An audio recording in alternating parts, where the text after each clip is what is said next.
Hello guys, this is Phoebe Daffodil here and you're watching English பேசலாம் வாங்க. இது வரைக்கும் நம்ம சேனலுக்கு இவ்வளோ சப்போர்ட் பண்ணியிருக்கீங்க, அதுக்காக ரொம்ப ரொம்ப நன்றி. போன வீடியோவில் அட்வான்ஸ்ட் இங்கிலீஷ் பார்த்துருப்பீங்க, அப்போது நான் தான் இருந்திருப்பேன். Hope you like it. நிறைய கற்றுருப்பீங்க நான் நம்புகிறேன். இந்த வீடியோவில் ஒரு நியூ மெம்பர்னு சொல்ல முடியாது, உங்களுக்கு ஆல்ரெடி தெரிஞ்சிருக்கும். என்னோடய அக்காவும் இந்த வீடியோவில் ஜாயின் பண்ணியிருப்பாங்க. நாங்கள் வந்து will be teaching you a lot of sentences which is going to be really helpful for you. எப்படி இருக்குன்னு சொல்லுங்கள். அண்ட் ஆல்சோ உங்களோட ஐடியாஸோ இல்லை வந்து இந்த மாதிரி பண்ணுங்கள், இல்லை வந்து எங்களுக்கு இதிலெல்லாம் கொஞ்சம் ப்ராப்ளம் இருக்குது, என்னவாக இருந்தாலும் no problem. Just let us know கமெண்ட்ஸ்லேயோ இல்லை தனியாக ப்ரைவேட்டில் வந்து டெக்ஸ்ட் பண்ணாலும் எதுவாக இருந்தாலுமே just let us know and we'll help you out.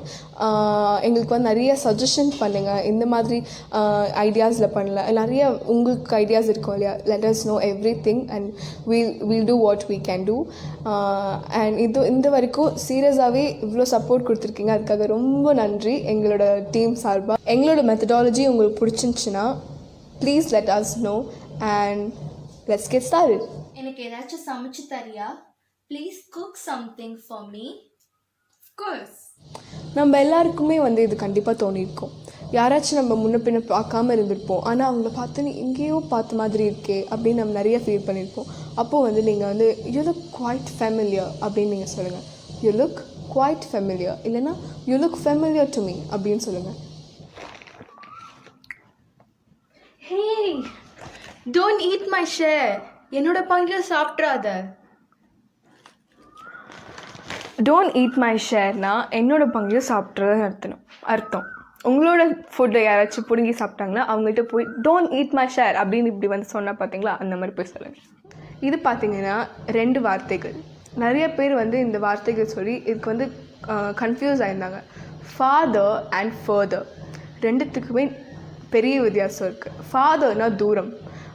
இப்போ வந்து எக்ஸாம்பிள் பார்த்தீங்கன்னா, my house is father from the city அப்படின்னா சிட்டிலேருந்து என்னோடய வீடு ரொம்ப தள்ளி இருக்குது அப்படின்னு அர்த்தம். ஃபர்தர் அப்படின்னா மேலும் அப்படின்னு அர்த்தம். மேலும் விவரங்களுக்கு அப்படின்னு நிறைய இடத்துல கேள்விப்பட்டிருப்பீங்க. So for more details contact this number அந்த மாதிரி சொல்லுவாங்கள்ல. ஸோ அதுதான் ஃபர்தர். ஸோ ஃபாதர்னா தூரம், ஃபர்தர்னா மேலும்.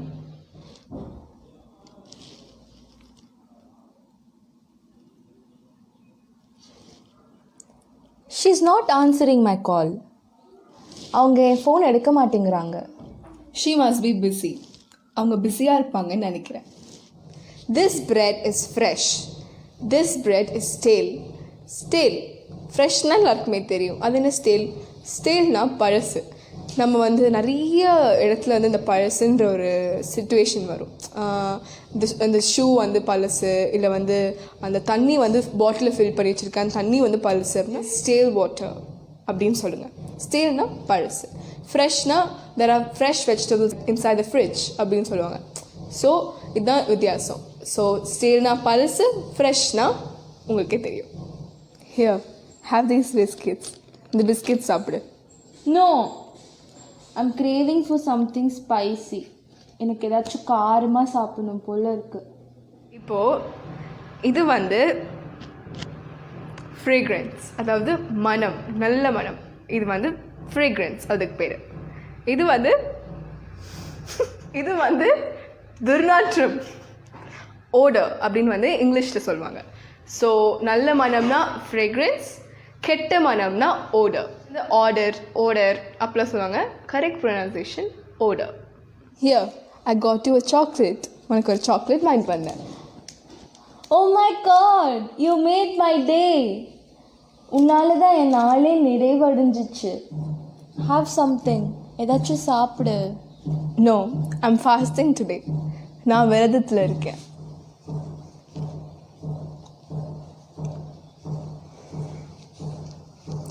My glasses are foggy. My glasses are foggyனா என்ன? யூஸ்வலாக நம்ம கண்ணாடி போட்டிருக்கவங்க எல்லாருமே வந்து அனுபவிக்கிற ஒரு கொடுமை இது. காஃபி குடிக்கும் போதோ, இல்லை ஏதாவது சூடாக குடிக்கும் போதோ, இல்லை எங்கேயாவது வந்து ஹில் ஸ்டேஷன் போகும்போது கண்ணாடியில் வந்து இந்த மாதிரி ஒரு மாதிரி ஃபாகி அப்படி போக மாதிரி வந்துடும். அப்போ வந்து ஒன்றுமே தெரியாது அந்த கண்ணாடி போட்டிருக்கவங்களுக்கு. ஸோ அதை வந்து இங்கிலீஷில் வந்து ஃபாகி அப்படின்னு சொல்லலாம்.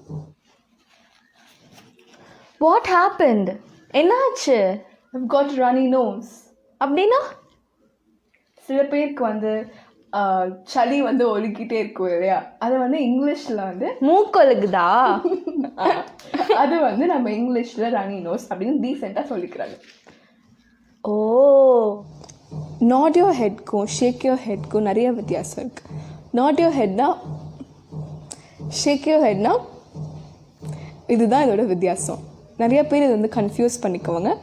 ஸோ நாட் யோர் ஹெட்னா இப்படி, ஷேக் யோர் ஹெட்னா இப்படி. I bought a pen. நான் ஒரு பென் வாங்கிட்டு வந்தேன். Bought. I bought a pen. I brought a pen. நான் ஒரு பென் கொண்டு வந்திருக்கேன். brought.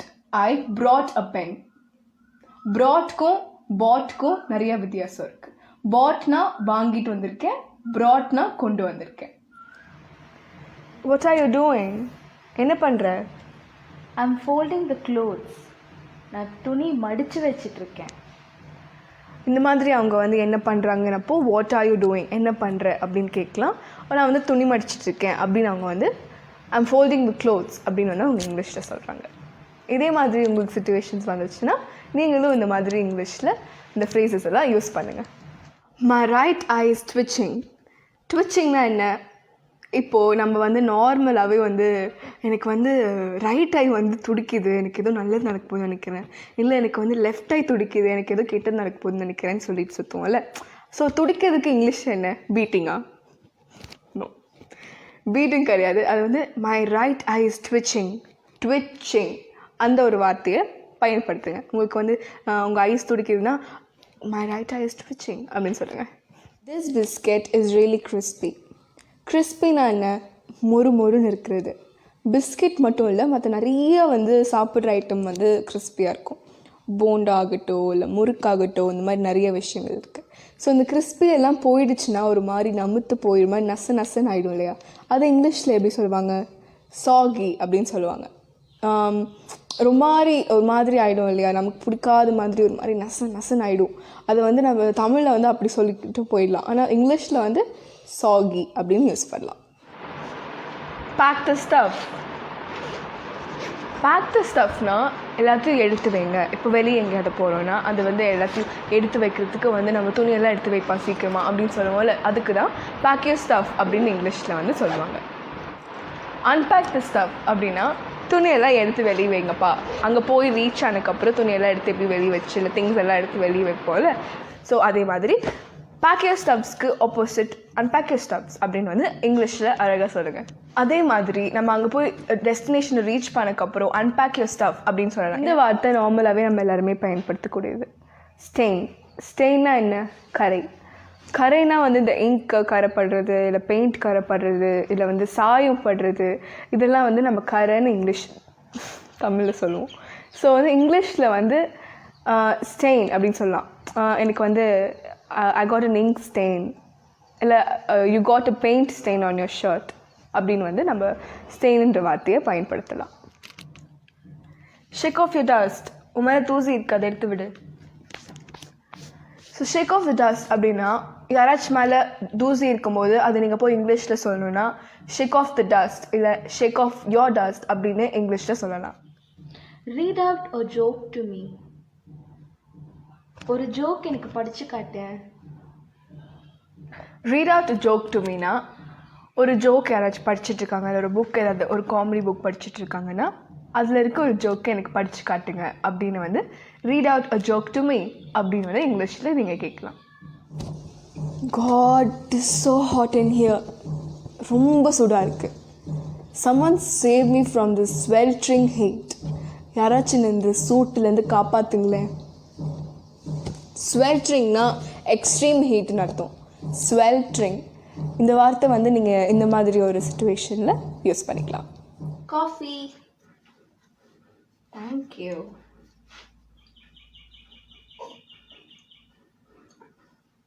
I'm a newbie to cooking. இந்த மாதிரி உங்களுக்கு ஏதாச்சும் காஃபி போட்டு கொடுத்தாங்கன்னா, உங்களுக்கு ஏதாவது வேலைக்கு நீங்கள் புதுசாக இருந்தீங்கன்னா அது வந்து நல்லா வராமல் போயிடுச்சுன்னா I'm a newbie அப்படின்னு சொல்லுங்கள். நீங்கள் அந்த விஷயத்துக்கு புதுசுன்னா நீங்கள் ஒரு நியூபி. ஸோ அப்பாலஜைஸ் பண்ணும்போது சாரி I'm a newbie அப்படின்னு சொல்லுங்கள். My earphones are tangled. N earphones பயங்கரமாக சிக்க பிடிச்சிருக்கு. Let me untangle them. குடு, நான் சரி பண்ணி கொடுக்குறேன். டேங்கிள்னா சிக்கு பிடிச்சிருக்குன்னு அர்த்தம். அதை வந்து அன்டாங்கிள் பண்ணி கொடுக்குறோன்னா அதை எடுத்து கொடுக்குறோம் அப்படின்னு தான் அந்த வேர்டோட மீனிங். இந்த வார்த்தையை நீங்கள் வந்து இந்த மாதிரி உங்களுக்கு சுச்சுவேஷன் வந்துச்சுன்னா அதை நீங்கள் யூஸ் பண்ணிக்கலாம். The book is in front of me அப்படின்னா இந்த புக் எனக்கு முன்னாடி இருக்குன்னு அர்த்தம். The book is behind me அப்படின்னா இந்த புக் எனக்கு பின்னாடி இருக்குன்னு அர்த்தம்.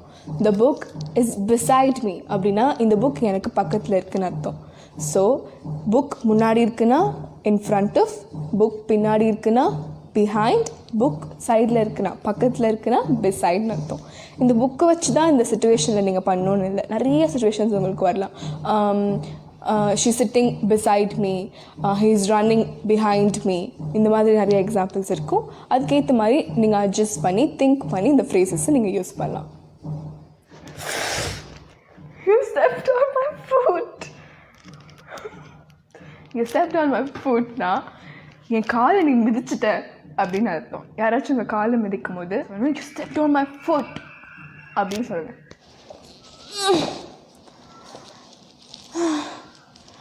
Please lend me a hand. எனக்கு கொஞ்சம் கை கொடு ப்ளீஸ். கண்டிப்பாக, of course. Hope you liked this video. இந்த வீடியோவில் உங்களுக்கு எந்த சென்டென்ஸ் ரொம்ப பிடிச்சிருக்குன்னு ஆஸ் யூஷுவல் கமெண்ட் செக்ஷனில் சொல்லுங்கள். Keep supporting us like always. Thank you so much. And until then, this is Phoebe Daffodil from English பேசலாம் வாங்க. Signing off. Bye.